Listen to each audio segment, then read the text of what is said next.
آج ہم ایک بہت ہی گہرے اسلامی تصور پر بات کرنے جا رہے ہیں، قانون جزا، یعنی ہمارے اعمال کے نتائج کا قانون۔ ایک سوال جو اکثر ذہن میں آتا ہے، کیا ہمارے کام وقت کے ساتھ بس ختم ہو جاتے ہیں یا وہ ہماری شخصیت پر، ہماری ذات پر کوئی گہرا نشان چھوڑ جاتے ہیں؟ اس اہم سوال کا جواب ہم علامہ غلام احمد پرویز کی مشہور کتاب اسلام ایک چیلنج مذہب کے لیے کی روشنی میں تلاش کریں گے۔ بسم اللہ الرحمن الرحیم۔ السلام علیکم۔ تو چلیے ایک بنیادی سوال سے شروع کرتے ہیں۔ جو کچھ ہم کرتے ہیں، کیا وہ بس ہوا میں تحلیل ہو جاتا ہے، یا ہمارے ہر عمل کا ہماری ذات پر، ہماری شخصیت پر ایک ایسا نقش رہ جاتا ہے جو کبھی مٹتا نہیں؟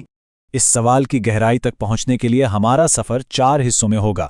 سب سے پہلے ہم سمجھیں گے کہ قانون جزا آخر ہے کیا، پھر ہم دیکھیں گے کہ ہمارے اعمال ہمارے اندر کیسے محفوظ ہو جاتے ہیں، اس کے بعد ہم شخصی ذمہ داری کے انتہائی اہم اصول پر بات کریں گے، اور آخر میں یہ جاننے کی کوشش کریں گے کہ اس نظام میں اللہ کی رحمت کا قانون کیسے کام کرتا ہے۔ تو آئیے پہلا قدم اٹھاتے ہیں، قانون جزا کا مفہوم۔ یہ صرف سزا اور انعام کا تصور نہیں ہے، بلکہ یہ وہ بنیادی الہی اصول ہے جس پر پوری اخلاقی کائنات کھڑی ہے۔ یہاں علامہ پرویز ایک بہت اہم نقطہ واضح کرتے ہیں کہ یہ قانون ہمارے ہر چھوٹے بڑے عمل پر لاگو نہیں ہوتا۔ جو کام ہم سے انجانے میں یا غفلت میں ہو جاتے ہیں، وہ اخلاقی طور پر نیوٹرل ہیں۔ یہ قانون صرف ان کاموں پر لاگو ہوتا ہے جو ہم جان بوجھ کر اپنے ارادے سے کرتے ہیں، جن سے ہماری شخصیت کا اصل اظہار ہوتا ہے۔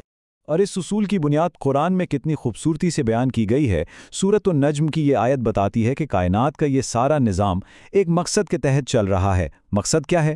تاکہ ہر عمل اپنے منطقی انجام تک پہنچے، برے کا انجام برا اور اچھے کا اچھا۔ تو اگر ہر عمل کا ایک نتیجہ ہے، تو سوال یہ پیدا ہوتا ہے کہ یہ نتیجہ ریکارڈ کہاں ہوتا ہے؟ یہیں سے ہم اپنے دوسرے نقطے کی طرف آتے ہیں، ہمارے اعمال کا باطنی نقش۔ آئیے اس میکانزم کو سمجھتے ہیں جس کے ذریعے ہمارے انتخاب ہماری شخصیت کا ایک مستقل حصہ بن جاتے ہیں۔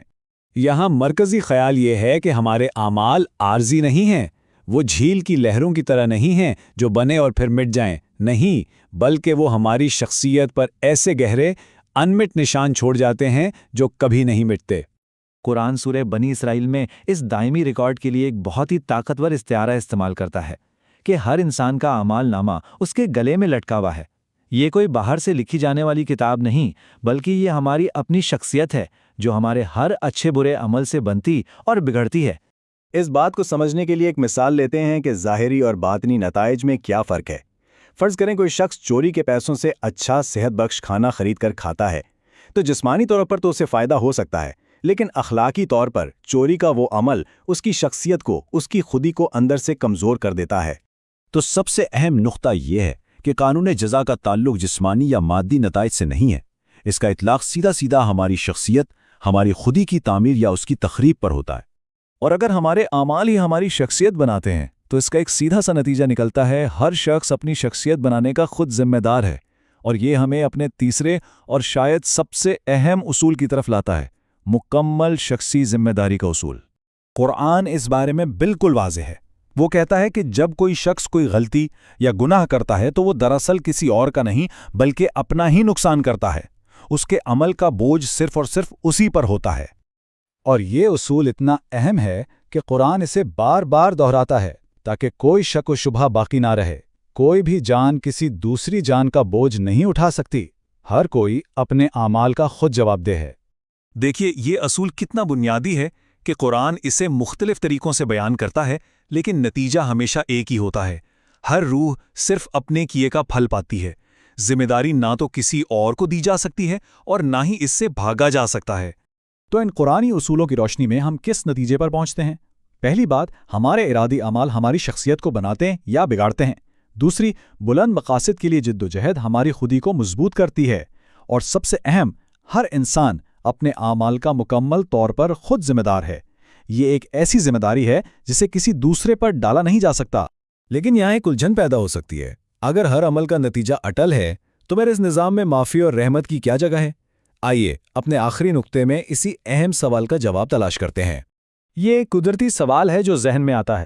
اگر قانون اتنا سخت ہے کہ ہر عمل کا نتیجہ یقینی ہے، تو پھر معافی اور رحمت کی گنجائش کہاں سے نکلتی ہے؟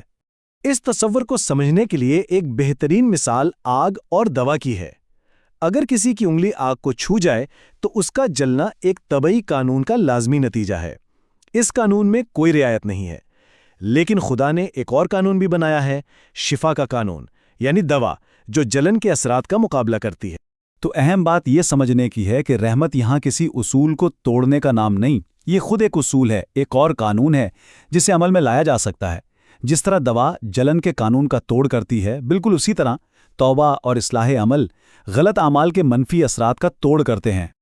اور آخر میں قرآن ایک عملی آزمائش پیش کرتا ہے۔ وہ کہتا ہے کہ اگر اس قانون کو پرکھنا ہے تو تاریخ اور انسانی معاشروں کو دیکھو۔ نتائج خود گواہی دیں گے کہ کون سے اعمال فلاح کی طرف لے جاتے ہیں اور کون سے تباہی کی طرف۔ تو یہ قانون ہمیں یاد دلاتا ہے کہ ہمارا ہر انتخاب، ہر عمل دراصل ہماری اپنی ذات کی تعمیر کر رہا ہے۔ اسی کے ساتھ آج کا موضوع ختم ہوتا ہے۔ اگلے موضوع کے ساتھ پھر حاضر ہوتے ہیں۔ اللہ حافظ۔